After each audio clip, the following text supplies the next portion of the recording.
1976 had been a hell of a year. You know, we had a lot of fun along the way, but in terms of on the track with James and Nicky, it had been backwards and forwards. We'd had disqualifications. We felt there were times when we had been unfairly disqualified from races, and so it was tough. But Nicky, on the other hand, he had had his accident, so we arrived in Fuji.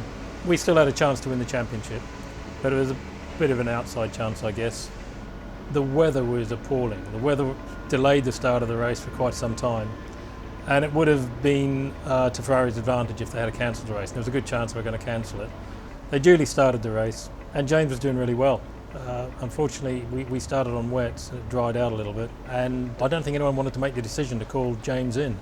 James felt we needed to make the decision to call him in to change the slicks, and we felt he should have made the decision. So perhaps the getting him in the pits was delayed a bit. When he eventually did come into the pits, it was all to play for, but unfortunately by then he had a flat left front tyre, which was not a problem other than I was on the left front jack. Now in those days we had one guy in each corner.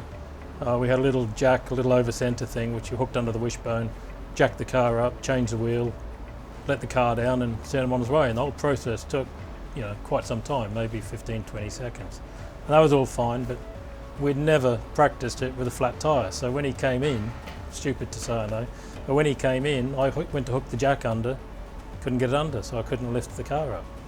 So I'm sitting there like Nobby No Mates now. Everyone else is changing their tyres. They realise what's happened eventually, come over, lift the car up so I can get the jack under, change the tyre, and James goes, but he's really pissed by now, and he thinks we've blown it. Anyway, he goes off, but he did enough. He came third, I think it was, and he won the championship. But he didn't realise he'd won the championship.